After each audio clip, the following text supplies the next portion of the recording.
Assalamualaikum dan selamat pagi siswa-siswi Ibu semuanya. Semoga dalam keadaan sehat dan tetap menjaga protokol kesehatan.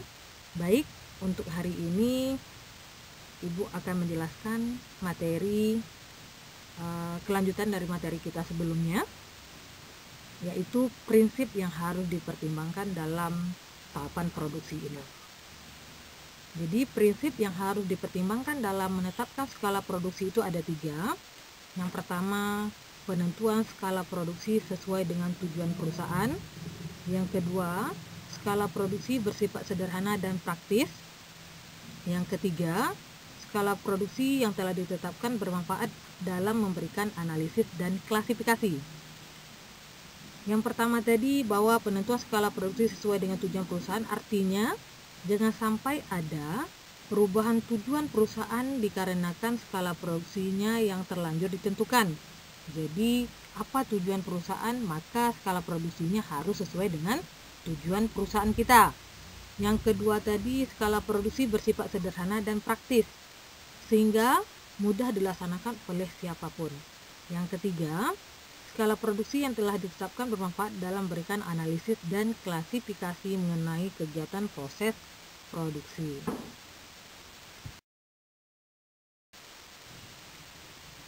Faktor-faktor yang mempengaruhi proses produksi massal itu sendiri ada 4. Yang pertama, sumber daya alam. Yang kedua, sumber daya manusia. Yang ketiga, modal. Yang keempat, keahlian manajerial. Jadi, dalam kegiatan produksi membutuhkan faktor-faktor produksi. Yang pertama yang akan saya jelaskan itu sumber daya alam. Jadi, sumber daya alam merupakan segala sesuatu yang tersedia di alam yang menunjang proses pembuatan produk seperti tanah, iklim, cuaca, air, laut, dan sebagainya. Jadi, faktor alam termasuk ke dalam faktor produksi karena selain menunjang proses produksi, faktor alam dapat memberikan nilai tambah produk. Misal, saya contohkan seorang petani.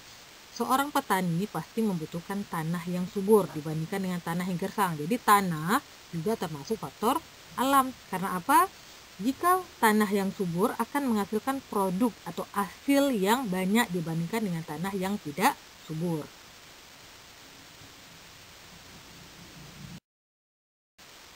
Faktor yang mempengaruhi produksi yang kedua yaitu sumber daya manusia atau tenaga kerja. Sumber daya manusia atau tenaga kerja itu sendiri dibagi menjadi 2 kelompok. Yang pertama, tenaga kerja berdasarkan kualitasnya. Yang kedua, tenaga kerja berdasarkan sifat pekerjaannya. Tenaga kerja berdasarkan kualitasnya dibagi lagi menjadi 3. Yang pertama, tenaga kerja terdidik. Yang kedua, tenaga kerja terampil. Yang ketiga, tenaga kerja kasar.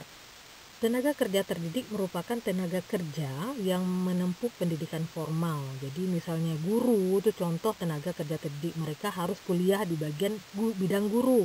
Dokter juga seperti itu, termasuk tenaga kerja terdidik.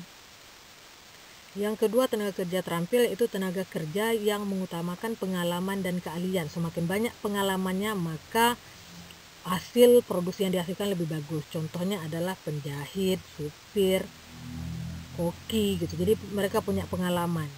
Semakin banyak pengalaman mereka alami, maka hasil produksi mereka yang mereka hasilkan lebih bagus. Yang ketiga adalah tenaga kerja kasar. Merupakan tenaga kerja yang tidak membutuhkan pendidikan formal. Tidak seperti guru gitu ya. Itu kalau guru terdidik, kalau ini tenaga kerja kasar, dia tidak membutuhkan pendidikan formal seperti halnya guru atau dokter gitu ya. Jadi mereka tidak butuh pendidikan formal maupun pengalaman atau keahlian secara khusus. Contoh dari tenaga kerja kasar itu sendiri adalah tukang becak, tukang kebun, kuli. Itu termasuk salah satu tenaga kerja kasar. Sedangkan tenaga kerja berdasarkan sifat pekerjaannya itu dibagi menjadi 2 jenis. Yang pertama, tenaga kerja jasmani, yang kedua tenaga kerja rohani. Tenaga kerja jasmani itu lebih mengutamakan tenaga dalam melakukan pekerjaannya seperti tukang cuci. Kemudian kuli bangunan itu adalah membutuhkan tenaga. Yang kedua adalah tenaga kerja rohani, merupakan tenaga kerja yang lebih mengandalkan pikiran dan perasaan dalam melakukan pekerjaan. Contoh, pelukis. Semakin bagus hasil lukisannya berarti dia perasaan atau pikirannya itu luar biasa gitu ya. Psikolog itu juga termasuk tenaga kerja rohani. Faktor yang mempengaruhi proses produksi yang ketiga yaitu modal. Jadi modal merupakan salah satu hal yang membantu kelancaran suatu produksi. Modal dibedakan menjadi 3 kelompok. Yang pertama modal menurut asalnya, yang kedua modal menurut bentuknya, yang ketiga modal menurut sifatnya. Modal menurut asalnya terbagi menjadi 2, yaitu modal sendiri dan modal asing. Modal sendiri yaitu keuangan perusahaan berasal dari perusahaan itu sendiri. Modal asing yaitu keuangan perusahaan yang berasal dari pinjaman luar perusahaan. Modal menurut bentuknya terbagi menjadi 2, ada modal konkret dan ada modal abstrak. Modal konkret atau modal nyata yaitu modal berupa peralatan dan perlengkapan perusahaan. Sedangkan modal abstrak adalah modal berupa nama baik, merek dagang, hak paten, dan sebagainya. Modal menurut sifatnya dibagi menjadi 2, yaitu modal tetap dan modal lancar. Modal tetap adalah segala jenis aset fisik yang nyata digunakan berulang kali dalam proses produksi. Sedangkan modal lancar merupakan bagian dari modal perusahaan yang digunakan untuk operasi sehari-hari. Faktor yang mempengaruhi produksi yang keempat adalah keahlian manajerial. Keahlian manajerial adalah kemampuan mengelola kegiatan produksi dengan efektif dan efisien. Ada beberapa keahlian yang harus dimiliki dalam faktor produksi, diantaranya yang pertama adalah managerial skill, yang kedua adalah technical skill, yang ketiga organization skill. Managerial skill yaitu pengetahuan dan kemampuan individu dalam posisi manajerial untuk memenuhi beberapa kegiatan atau tugas manajemen. Yang kedua, technical skill atau sering disebut sebagai keterampilan teknis, biasanya mengacu pada pengetahuan dan keahlian yang diperlukan untuk menyelesaikan proses yang rumit.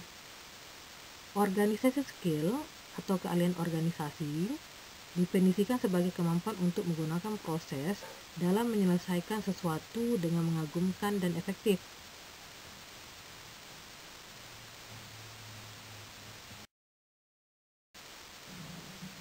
Demikianlah penjelasan materi hari ini. Mudah-mudahan Ananda Ibu semua bisa mengerti dan mudah dipahami. Silakan dicatat di buku catatannya dan dikirim ke WA pribadi saya. Cukup sekian dan terima kasih. Assalamualaikum warahmatullahi wabarakatuh dan selamat pagi.